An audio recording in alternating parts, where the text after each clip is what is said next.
नमस्कार दोस्तों, स्वागत है आपका टेक्नो डिफेंस अपडेट पे। तो दोस्तों, भारत दुनिया के उन चुनिंदा कंट्रीज़ में से एक है जो कि अपनी नौसेना के साथ में एक एयरक्राफ्ट कैरियर को यूज़ करते हैं। और अब तो भारत के पास ये तकनीक भी आ चुकी है कि हम खुद से INS विक्रांत जैसे जो बड़े नेवल शिप है इनको बना सकते हैं। और भविष्य में हम कैटोबार टाइप यानी कि 65,000 टन का जो INS विशाल है उसे भी यहाँ पर बनाने वाले हैं। तो ऐसे में हमको इनके लिए एक खुद के जो स्वदेशी नेवल फाइटर जेट्स हैं उनकी आवश्यकता पड़ेगी। और भारतीय नौसेना ने पहले यहाँ पर ये सोचा कि हम जो नेवल LCA तेजस है उसको परचेज कर लेंगे, लेकिन वो एक सिंगल इंजन फाइटर जेट है, जिसके कारण भारतीय नौसेना एक सिंगल इंजन फाइटर जेट के बजाय twin engine deck based fighter jet के साथ में जाना चाहती है। और अब हमारी सरकार भी यहाँ पर जो गलती उन्होंने तेजस MK2 के साथ में की थी वही गलती वे टेडी BF के साथ में नहीं करना चाहते हैं। क्योंकि आप सबको पता होगा कि हाल ही में हमारी सरकार ने तेजस MK2 के प्रोटोटाइप के लिए लगभग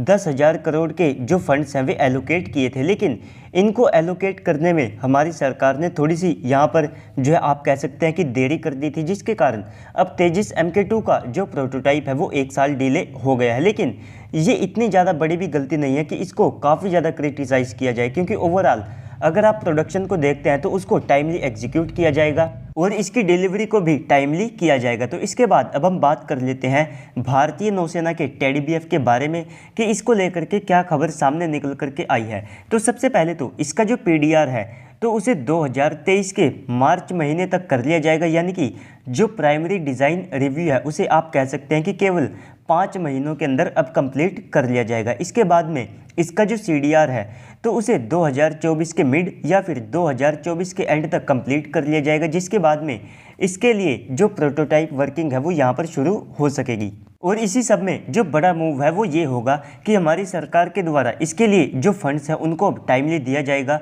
2023 के मिड यानी कि जून मंथ तक आप सब देखेंगे कि इसके प्रोटोटाइप के लिए लगभग 14,000 करोड़ की यानी कि ऑलमोस्ट आप कह सकते हैं कि $2 बिलियन के जो फंड्स हैं उनको हमारी CCS के द्वारा टाइमली एलोकेट कर दिया जाएगा, जिससे कि बाद में इसका जो प्रोटोटाइप है वो टाइमली यहाँ पर रोल आउट हो और उसके बाद में उसकी जो सारी टेस्टिंग है उसे भी यहाँ पर समय के अनुसार पूरा किया जा सके। तो इसके बाद अब हम बात कर लेते हैं किसी भी फाइटर जेट या फिर किसी भी वेपन के PDR के बारे में, यानी कि प्राइमरी डिज़ाइन रिव्यू। तो दोस्तों, जो PDR होता है तो इसके पूरा होते ही ये माना जाता है कि किसी भी वेपन या फाइटर जेट का जो डिज़ाइन है वो काफ़ी ज़्यादा मैच्योर हो चुका है और डिज़ाइन को लेकर के जो रिस्क है वो भी काफ़ी ज़्यादा कम यहाँ पर रहता है। इसके बाद में जो CDR होता है यानी कि क्रिटिकल डिज़ाइन रिव्यू, तो जैसे ही ये कंप्लीट हो जाता है तो किसी भी प्रोग्राम को माना जाता है कि वो 60% कंप्लीट हो चुका है और इसके बाद में जो एक्चुअल वेपन का प्रोटोटाइप है या फिर उसका प्रोडक्शन है वो यहाँ पर शुरू किया जा सकता है। तो ऐसे में